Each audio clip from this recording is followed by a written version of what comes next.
Prepare for a fusion of knowledge and exhilaration where education and excitement collide. Taking you on an adventure that expands your mind and speaks to your spirit. I'm Master Nick. I'm Lady D. We are the Dom Life.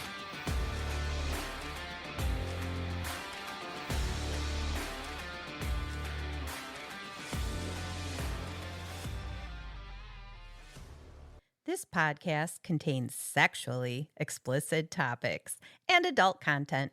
It is intended for listeners 18 and older.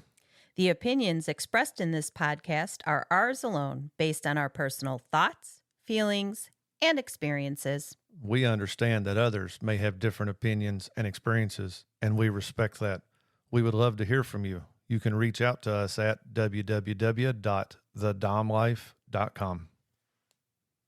All right, everybody. Well, welcome back to another episode of the Dom Life podcast. And I have to say there, Lady D, you look like you kind of buffed up a little bit. Lady D, I don't know. I'm in orange today. You are in orange everywhere. Yeah, I'm more of a Zorra than a Lady D. More of a Zorra.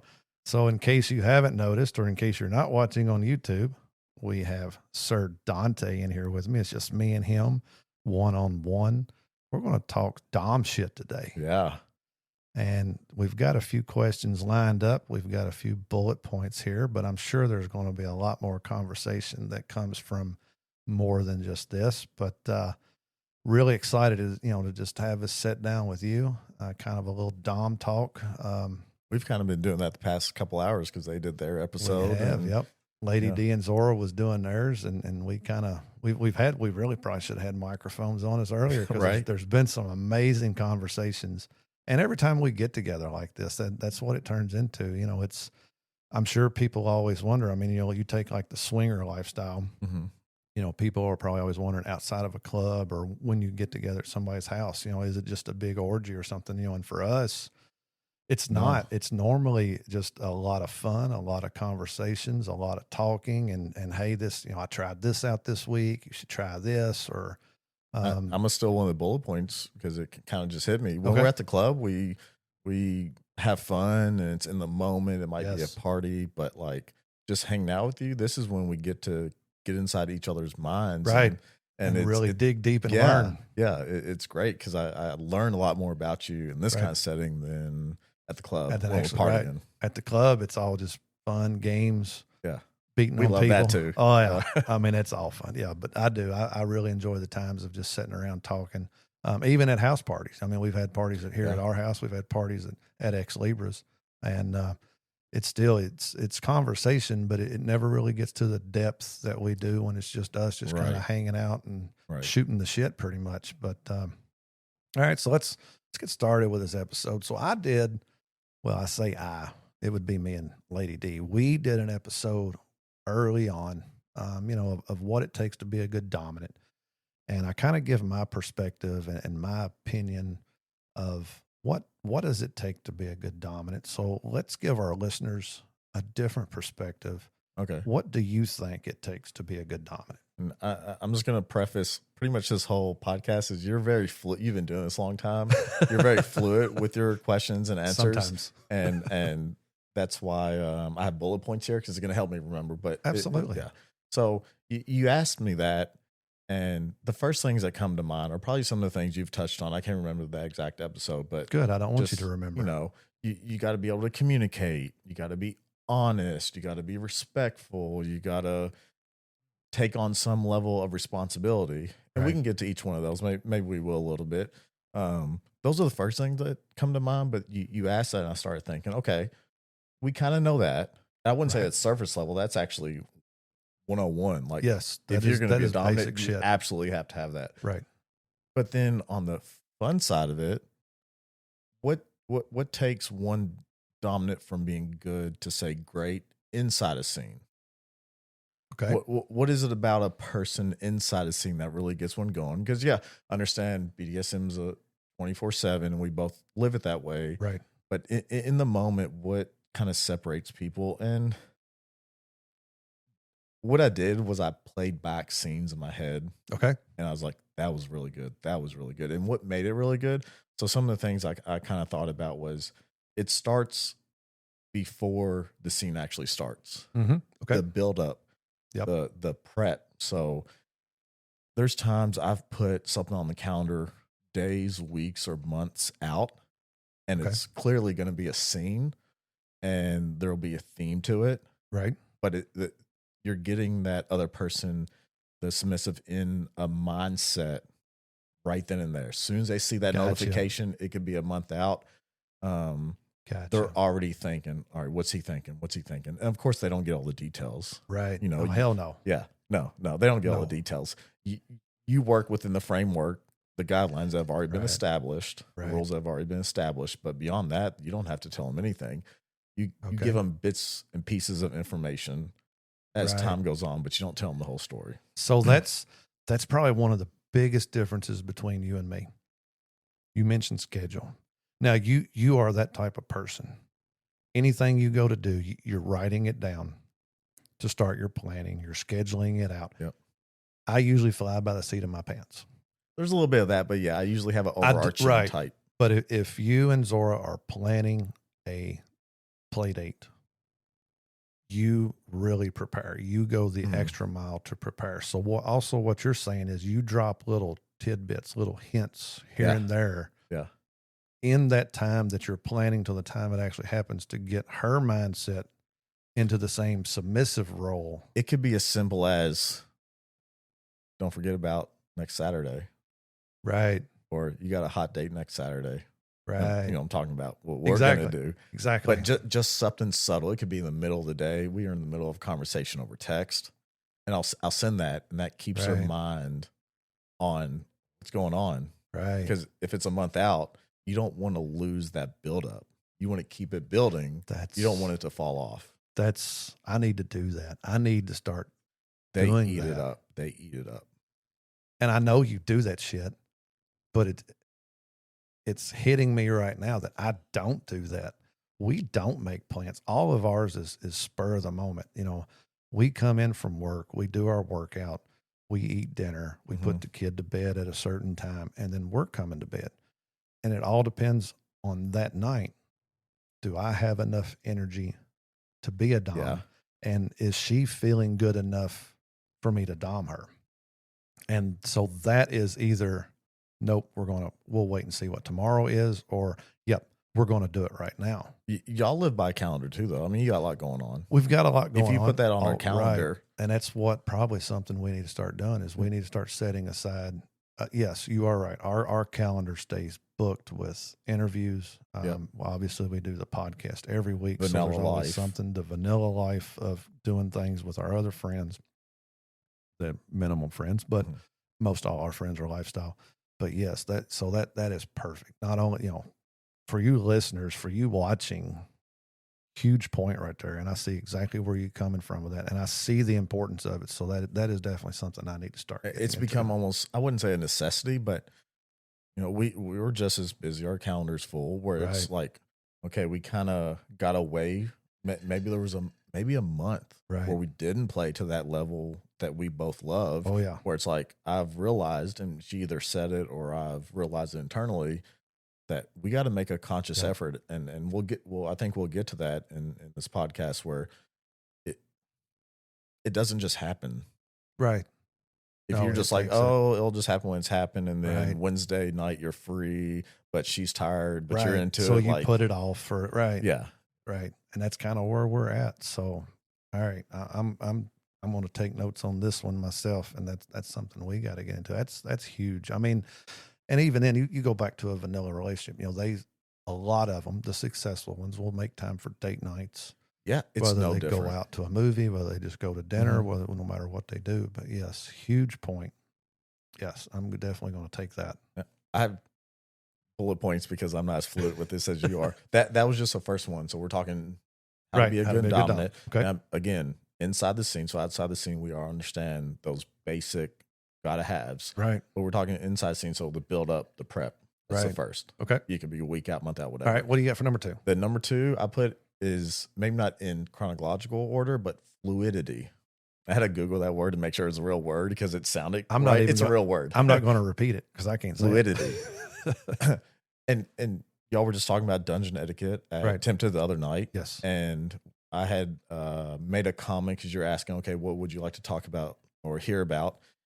And those, like, I'd mentioned something about, well, if there's a sudden loud laughter or there's loud conversation, that can throw someone's mindset off. Exactly. But even in a one-on-one situation where I've heard downstairs at Ex Libris and we're doing our thing, if any kind of distractions or anything pop up where she has the ability to, or the possibility of coming out of subspace, or she's headed that way, and all of a sudden something happens, it could be as simple as, I don't know, a restraint breaks, or I don't know where this toy is, or I say something, hold on 1 second, I got to go find X, Y, and Z. Right.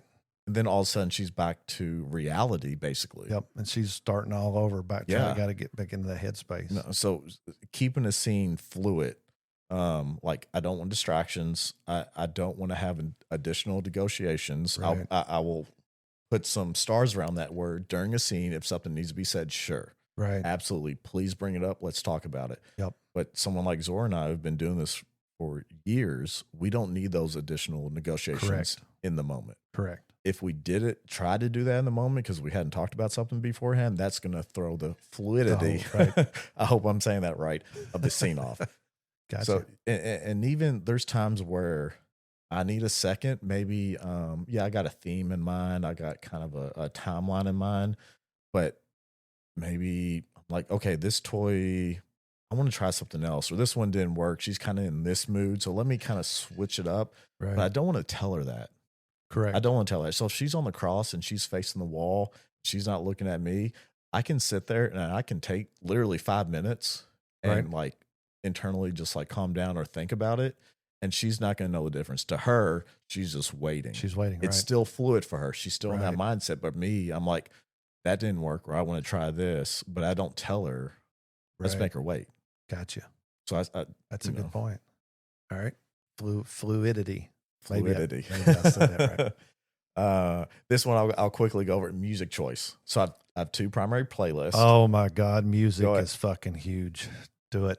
So it'll be quick, but I have 2 primary playlists. I have a sexy playlist, which is your kind of standard R&B sexy playlist, maybe bump and grind kind of shit. Yeah, 50 Shades of Grey music. A lot of that those songs are on there. Most people like that. But then I have angry playlist. This is heavy metal. This is rock. Right. When I put this on, her mindset, you can see it in her face. Right. Because she knows I'm in one of those moods. It's more of a sadistic side. Yep. Maybe it's a punishment and I put that playlist on, or maybe she just knows this guy's serious. Yep. Don't sass him. He is Dom tonight. Yep. Exactly. And that immediately changes her mindset. Right. It's so that and bouncing off of that and then going back to the importance of music. Now, normally music isn't something that we play in the background when we're playing at home because Lady D always has her earbuds. So that in a way it's good because I know she's not getting distracted by sounds. The downside of that is when you have your music playing, you can go to the rhythm. I love doing that. I do too. I do it at the club. The only problem is my rhythm may not be the rhythm she's listening to.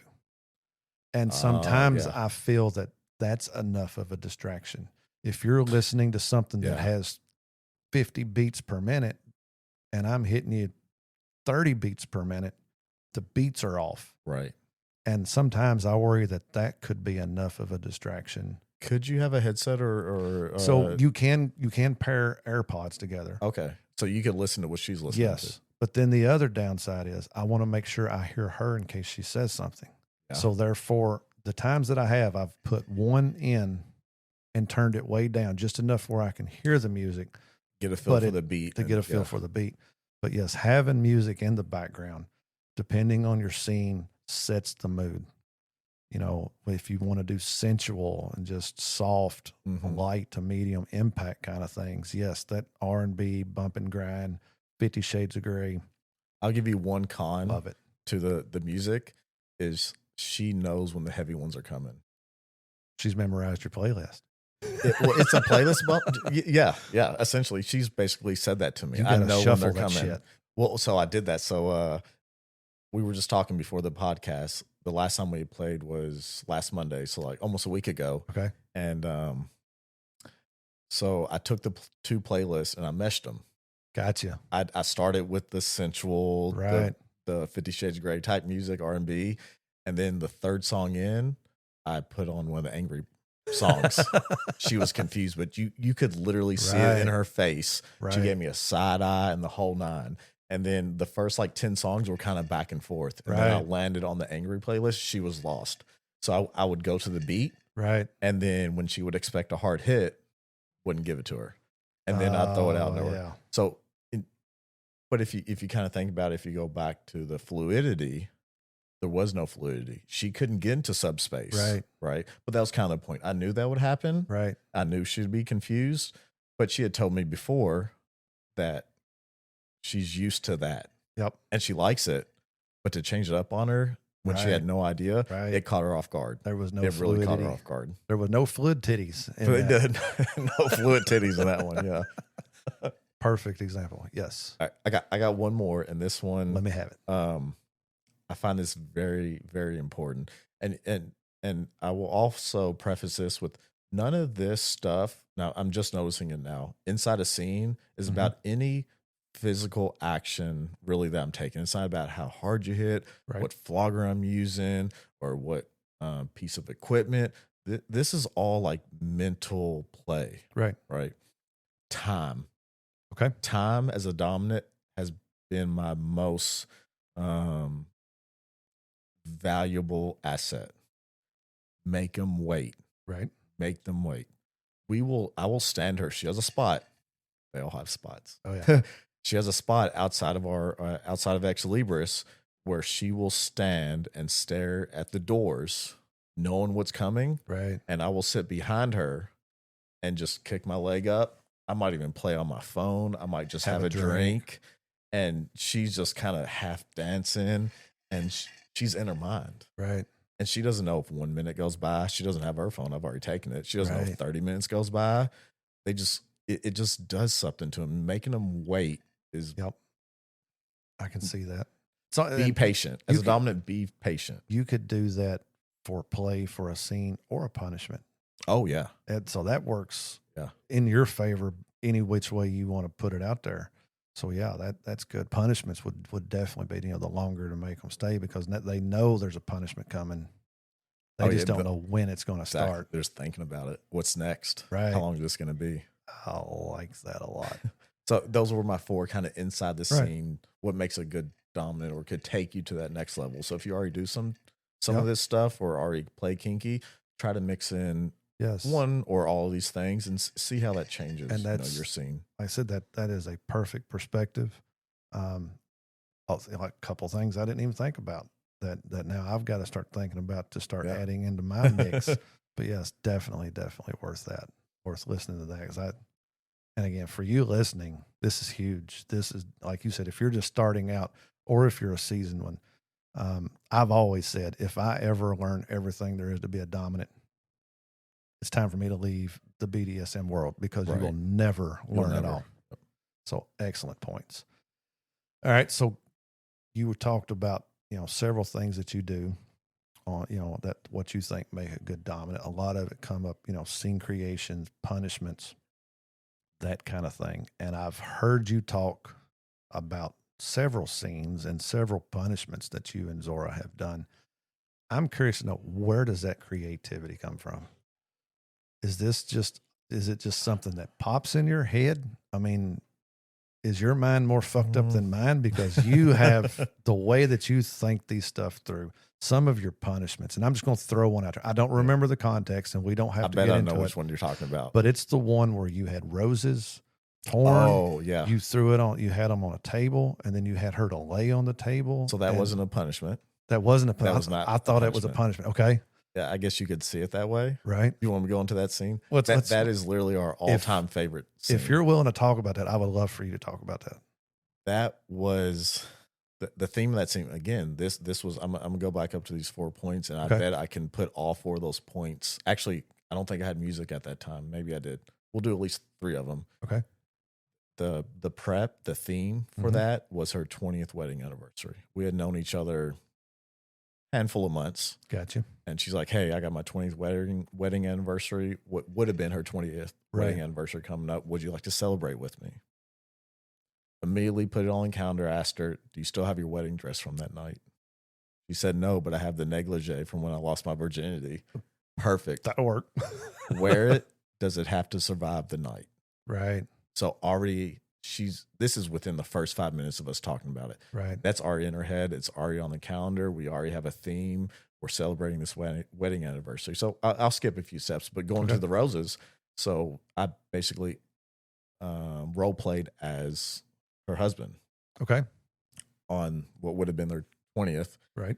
And I took these roses out of the vase. Of course, I got her a dozen white roses. Okay. As any good husband would. Right. And they were in a vase sitting on the table in which I was going to strap her to and do our scene on. And I took them off the table, and I'm in her face, and I start taking them out of the vase. What do roses have? They got thorns. They have thorns. They got a lot of them. I take this is very slowly, so this goes into the time thing. I didn't just grab them all and throw them. No, one at a time. I'm playing it up hard. Right. I'm playing it up one at a time, tossing them on the table. Okay. She already knows because I didn't have a dungeon at that point. Right. We have played on this table where she got strapped chest down onto the table. Right. So I'm throwing them on the table, and you can just see it in her face. She knows what's coming. She knows what's coming. She knows she's going to get basically slammed down or put down onto this table, chest down, on top of these roses. What she didn't know, because I wasn't that sadistic, is I had already cut all the thorns off. They came with thorns, but I already took them off. But it didn't matter. It didn't. She didn't know that. Right. It was still the mindset of it. The mindset was more important than actually piercing her with those thorns. And honestly, I was new.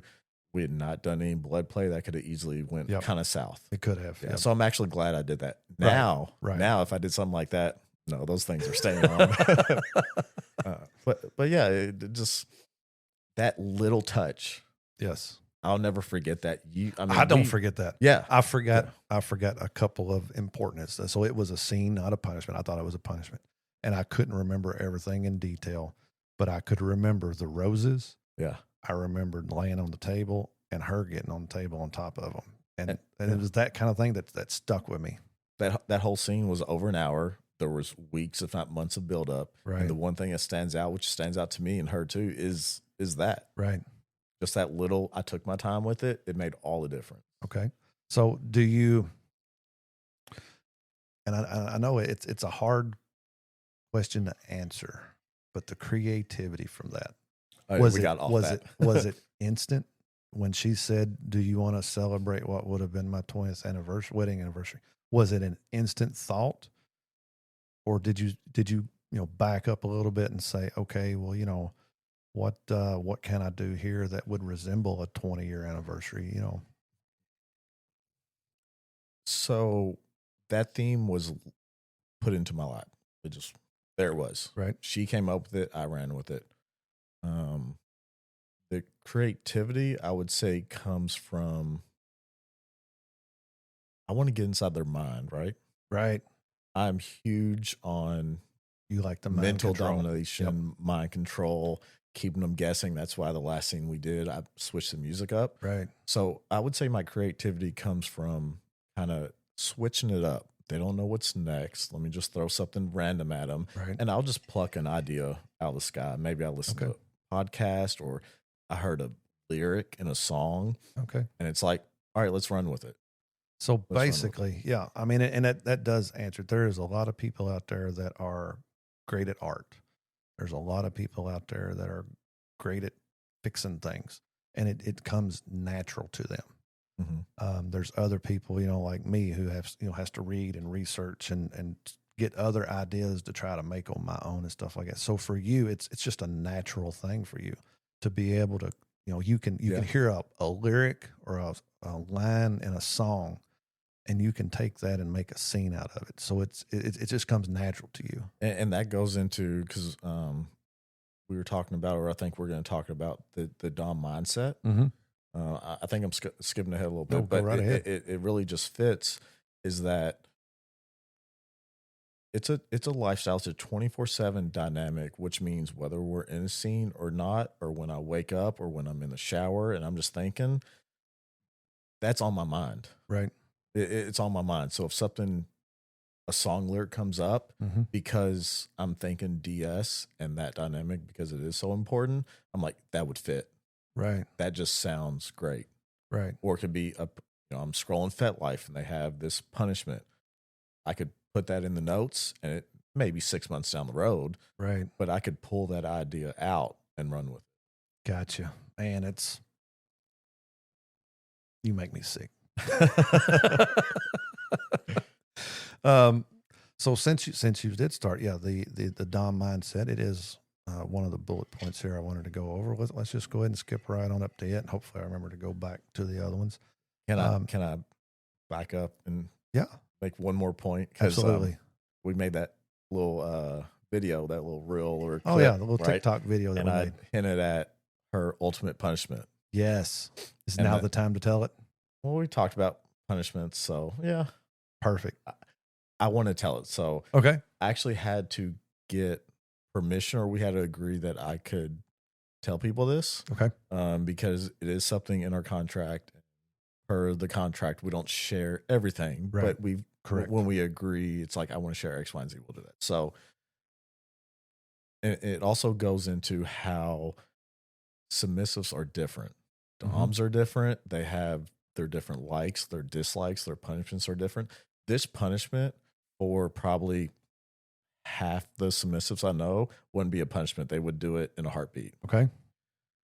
Her ultimate punishment is if I was to finish in another girl and she had to lick it out of her. That is her ultimate punishment. That is her punishment. That is her ultimate punishment. And some people listening might be like, well, that was a Friday night for me. Right. Or no, that sounds really hot. I would love to do that. Right. It just, her mindset with that, we had talked about this a little bit just on the way over here, but it puts her on a lower level. Right. So she feels like she is on a lower level. Yeah. And to y'all listening, I got to give a little bit of background to our relationship. We're DS, we're kinky, we're into BDSM, but we're also open and swingers. Correct. Meaning we play solo with other people. Right. And it's a delicate balance to be both open and to have a DS, and we both have freedoms and rules. It's hard. Right. It is very difficult. We have hard conversations all the time. Right. Right. Correct.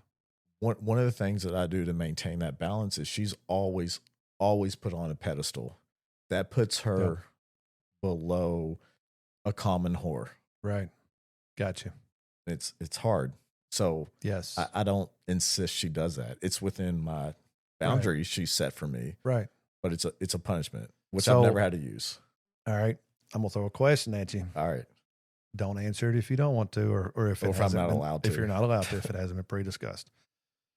What type of rule would she have to break? I'm sure there's several, but where is the line in your all's rules and punishments that would be her punishment? Or is there one?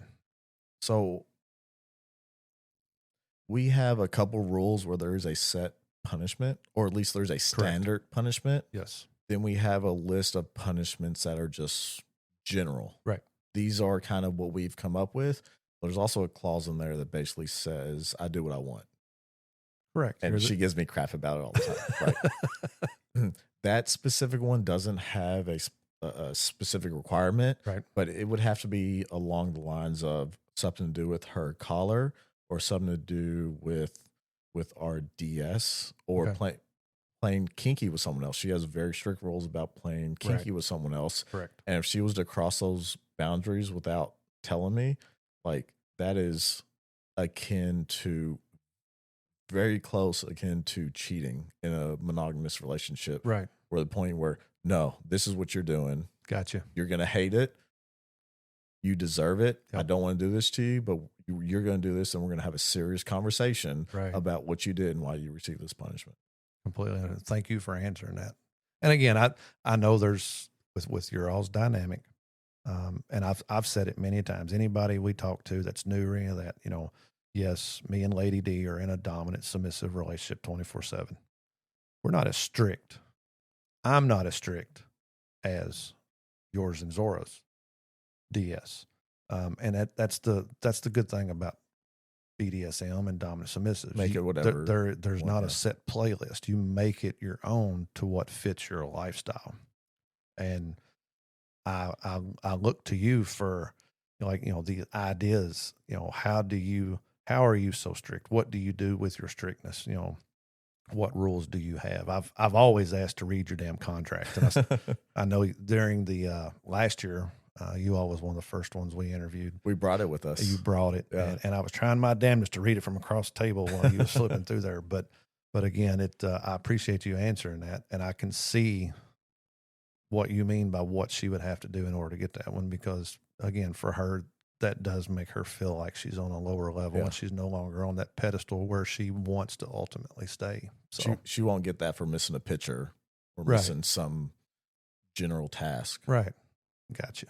All right. Cool. I don't know how we got there. Oh yeah. I had to pull back because we were going into, all right. So, else. Let's talk a little bit about your DS lifestyle. In my eyes, in my opinion, if you are a dominant and you have a submissive, and the only times you see each other is during play or a date night or something like that, I can see that I could be a lot more stricter on a submissive that way. When I look at now we are in a relationship, like me and Lady D, we're married, we live together. Yeah. That is where I feel I can't be as strict, because ultimately I have to stay in the same house. And it goes along the lines, everybody says it, happy wife, happy life. Although a submissive's mindset is wired a little differently, they expect the punishments. They expect, they want to know the rules, and they know if they break a rule, they want the punishments, and they want to do all this. So I'm curious, because I know how I live my life in this DS lifestyle with Lady D. So I'm curious with you, what issues have you faced, or do you see that you would face by being a dominant to somebody you're living with? Issue is a strong word. So this first answer I give you, I wouldn't call it an issue. Okay. As much as just kind of how it is. Okay. It's not like an issue and then you got to fix it and then it's not an issue. Right. I love that woman. DS aside, I love that woman. I'm 100% committed to her. Whatever that means, we are in this together. Right. How do you go from that to being sadistic towards someone? Right. That's tough. It's easy. I mentioned we're open. Yes. So we have solo dates. I have solo dates. And because we're not connected on that emotional level, it's easy to be mean to what we've agreed to. Right. To degrade them, to use them. Right. And yeah, Zorra and I do some of that, but that's the woman I want to spend the rest of my life with. Right. So to separate those two, it's hard. Okay. So not necessarily an issue, just something that comes with the territory. It takes more work to allow myself to be that way with her. Okay. I do it, but internally, right, it's more of a struggle than I meet someone, they want an experience. Right. I'll give you the experience, whatever. Okay. So I'm gonna you gotta follow up. I'm gonna veer off this page right here. I'm gonna try to, and again, answer if you can, answer if you will, or look at me and say, I'm not answering that. I'm good either way. But this is for me, you viewers at home, listeners at home, you're welcome. But this is for me. All right. Let's say you have a relationship argument, a boyfriend, girlfriend argument. You're not arguing about sex. You're not arguing about DS. You're not arguing about none of this. Okay. So it could be like a household. You was supposed to do something and you didn't do it. and it went days and days and days, and she finally done it, and now she's mad and pissed at you, and you all are into an argument. Does your dominant come out to stop that argument? That's a good question. I know, right? Please follow, like, and share our podcast. Make sure to visit thedomlife.com, where you can find pictures and other details about the Dom Life podcast. And through the Contact Us button, you can ask questions or provide recommendations for future episodes. We want to explore your kink too. Be sure to check out upcoming events to see where our adventures are taking us, and our photo gallery to where we've been. Thank you for joining us on this journey. We hope you had fun listening and learning with us.